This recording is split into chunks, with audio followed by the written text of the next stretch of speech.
な姿の結晶でした。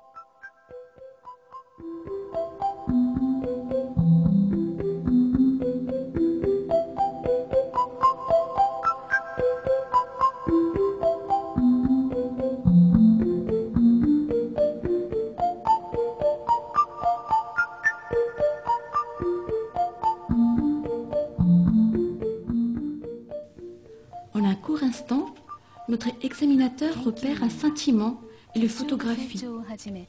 Tout cela dans la dizaine de secondes où le cristal croît avant de retourner à l'état liquide.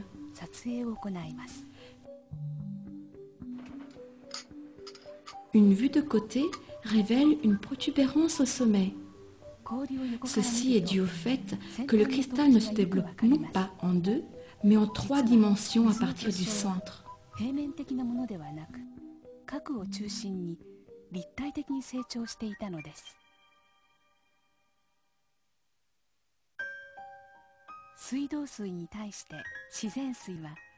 Contrairement à l'eau du robinet, l'eau de source produit une variété de magnifiques structures cristallines, captivantes pour nos yeux. C'est l'eau qui nous révèle un autre aspect d'elle-même.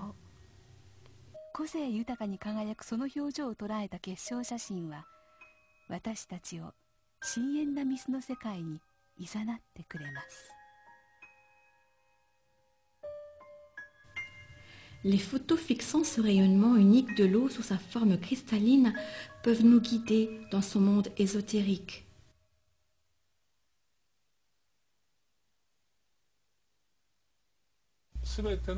Tout ce qui existe vibre. La science ne peut nier cela.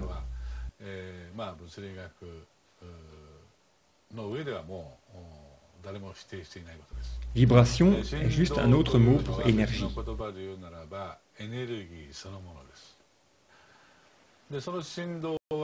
Alors, comment se transmettent les vibrations? Je crois que c'est par l'eau.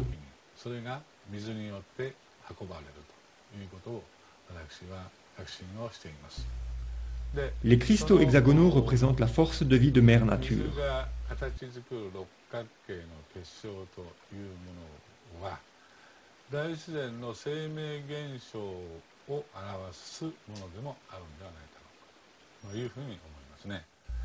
En conséquence, l'absence de cristaux hexagonaux peut être interprétée comme un signe que les forces de vie ont été corrompues énergétiquement dans cette région.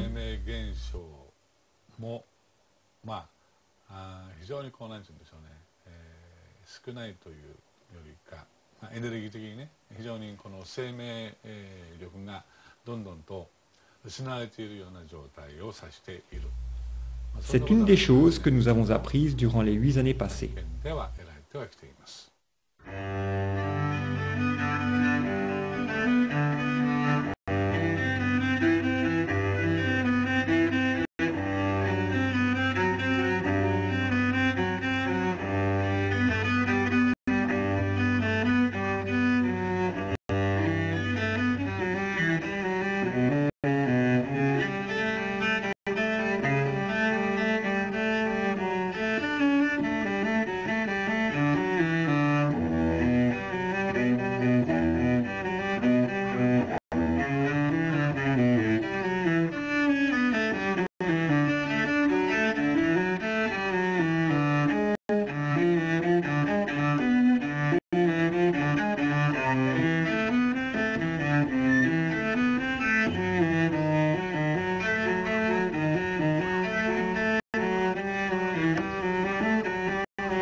La musique est une vibration. Si nous exposons de l'eau à de la musique, sa structure cristalline changera. Connaissant les principes fondamentaux, cela ne doit pas surprendre. 水に音楽を聴かせることによってその結晶はどのように変化するのでしょうか。一定の条件で実験を行うため Comment est-ce que le cristal change lorsqu'on expose de l'eau à de la musique?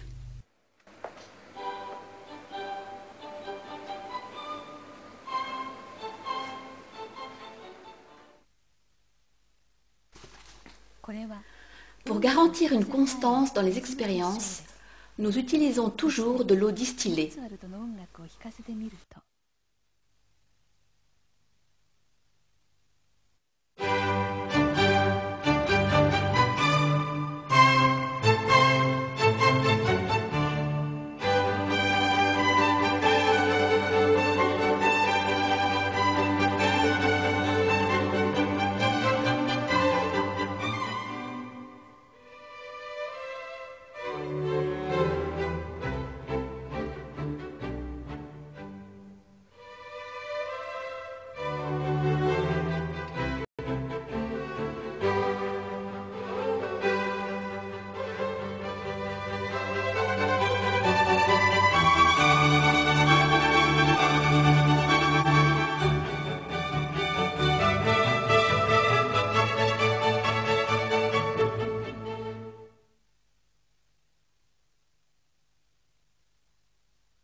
Lorsque l'eau est exposée à de la musique, son côté expressif se révèle, formant et transformant ces cristaux au gré de la musique.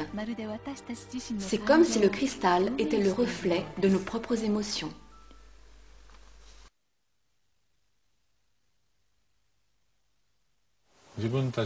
Je pense que la musique a été créée pour ramener nos vibrations à leur état intrinsèque. Par exemple, après la Deuxième Guerre mondiale, le Japon est passé par une dure période, son peuple souffrant comme jamais. C'est ce qui a engendré beaucoup de changements positifs durant cette période. Chaque région, chaque communauté a sa propre histoire. C'est dans la nature humaine de créer de la musique qui réajuste les vibrations distordues par l'histoire. C'est pourquoi j'ai la conviction que la musique est d'abord une forme de thérapie avant d'être... Nombreux ont été guéris et sont mentionnés dans mes livres. Beaucoup demandent encore mon aide actuellement, mais tous ne peuvent pas venir ici. Certains vivent loin, d'autres sont des enfants dans des hôpitaux. C'est alors que j'ai pensé à utiliser des photographies pour extraire de l'information. J'ai demandé à ces patients de m'envoyer leurs photos. Très confiant, j'ai pu obtenir des informations sur eux et créer de l'eau à dos sans leur présence physique.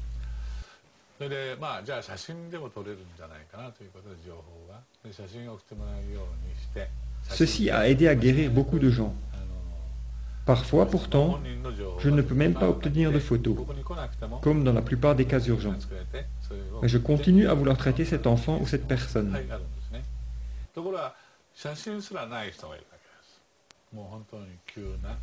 Cela m'a fait penser que si des photos pouvaient fournir des informations, peut-être que le nom des patients aussi.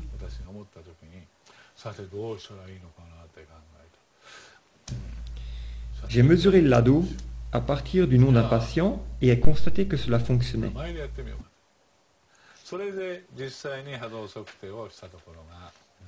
C'est là que j'ai réalisé que les mots retenaient de l'information vibratoire.